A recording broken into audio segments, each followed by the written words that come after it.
अल्लाह से, भगवान से, ईश्वर से, परमात्मा से प्रार्थना करने के लिए लाउड स्पीकर की जरूरत नहीं है। रमजान का जो महीना है ये तो दुआओं और इबादत का महीना है।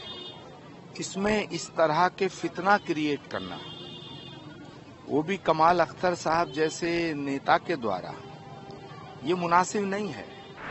लोगों को तकलीफ पहुंचा करके, लोगों को बहरा करके और अपनी इबादत करोगे तो ये इबादत अल्लाह को कबूल नहीं होगी। दूसरे के दिल को दुखाओ, दूसरों को परेशानी पैदा करो, ये तो पैगंबर ने नहीं सिखाया। पैगंबर इस्लाम की जो नसीहत है वो ये नहीं है। अल्लाह से, भगवान से, ईश्वर से, परमात्मा से प्रार्थना करने के लिए लाउड स्पीकर की जरूरत नहीं है। भाव की जरूरत है, नियत की जरूरत है। और रमजान का जो महीना है ये तो दुआओं और इबादत का महीना है। इसमें इस तरह के फितना क्रिएट करना, वो भी कमाल अख्तर साहब जैसे नेता के द्वारा, ये मुनासिब नहीं है। ये मुल्क के खिलाफ है। ये हमारे तमाम संविधान की संवैधानिक व्यवस्था के खिलाफ है। लोगों को तकलीफ पहुंचा करके, लोगों को बहरा करके और अपनी इबादत करोगे तो ये इबादत अल्लाह को कबूल नहीं होगी। क्योंकि दूसरे के दिल को दुखाओ, दूसरों को परेशानी पैदा करो, ये तो पैगंबर ने नहीं सिखाया।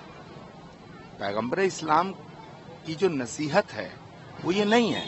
तो मुझे लगता है कमाल अख्तर साहब को अभी पैगंबर की जिंदगी और उनकी हयात और उनकी हदीसें पढ़ने की जरूरत है। इस्लाम के नाम पर ये सियासी बवाल करना, ये इस्लाम के खिलाफ है। तो मुझे लगता है कि कमाल अख्तर को इस्लाम की स्टडी करनी चाहिए और थोड़ा बहुत इल्म और ज्ञान अखिलेश यादव जी को भी देना चाहिए।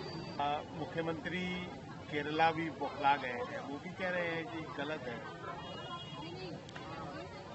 जितने भी गुनाह हुए हैं उनके ऊपर जो पर्दे डाले गए वो पर्दे हटने चाहिए।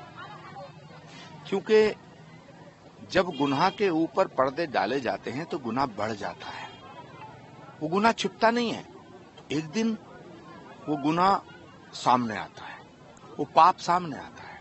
और वामपंथियों ने और इन स्यूडो सेकुलर नेताओं ने, सो कॉल्ड सेकुलर नेताओं ने, चाहे वो केरल हो या वेस्ट बंगाल, उत्तर प्रदेश हो या बिहार, पूरे देश में कोई स्थान ऐसा नहीं है जहां इन्होंने पाप ना किए हों। अब तो पाप के घड़े भर रहे हैं, धीरे धीरे डूब रहे हैं। बिहार में पाप का घड़ा भर गया, डूब गया। उत्तर प्रदेश में पाप के घड़े भरे, 17 में डूबा, 22 में डूबा, अब 27 में बचा कुचा डूब जाएगा। बंगाल में भी डूबने वाला है, केरल में भी डूबेगा। तो जहां जहां पाप के घड़े भर चुके हैं उनका डूबना तय है, उनके डूबने का वक्त आ गया है। तो इसलिए तिलमिला रहे हैं, इनके पेट में दर्द हो रहे हैं, क्योंकि इन्होंने इतने गुनाह किए हैं। सेकुलरिज्म के नाम पे हिंदुओं को और हिंदुओं की आस्था के साथ जो खिलवाड़ किया है, जो इस देश को इस्लामिक कंट्री बनाने की साजिश की है, इस मुल्क में शरिया लागू हो जाए, जो ख्वाब कभी बाबर ने देखा, जो ख्वाब कभी औरंगजेब ने देखा, जो ख्वाब कभी तैमूर लंग ने देखा, जो ख्वाब कभी महमूद गजनवी ने देखा, जो ख्वाब आईएस का है, उस ख्वाब की तामीर कैसे हो, इसमें परेशान है ये। इनकी प्रॉब्लम और कोई नहीं है, इनकी प्रॉब्लम सिर्फ सनातन है। और इनकी जो चाहत है, इनका जो ख्वाब है, वो शरिया है। इसलिए पेट में दर्द हो रहा है। देखिए, हेमंत बिस्वा शर्मा कट्टर सनातनी इंसान है और एकदम सेकुलर इंसान है। हेमंत बिस्वा शर्मा से ज्यादा सेकुलर कोई व्यक्ति नहीं। क्यों?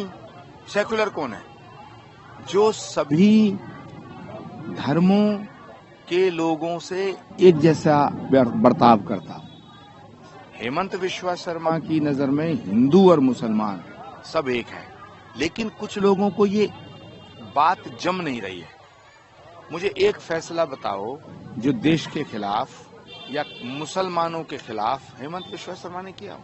हेमंत विश्वा शर्मा ये मानते हैं कि भारत माता की जय बोलने वाले, वंदे मातरम कहने वाले, भारत के संविधान में आस्था व्यक्त करने वाले, भारत की मिट्टी का तिलक माथे पे लगाने वालों का हिंदुस्तान है।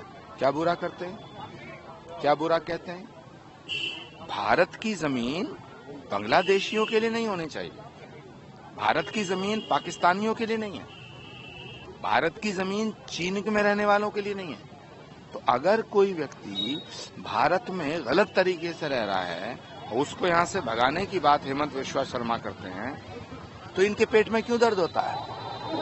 ये वो लोग हैं, हेमंत विश्वा शर्मा के खिलाफ वो लोग बोल रहे हैं जो भारत को बांग्लादेश बनाना चाहते हैं। तो भाई तुम बांग्लादेश में जाके रहना शुरू कर दो।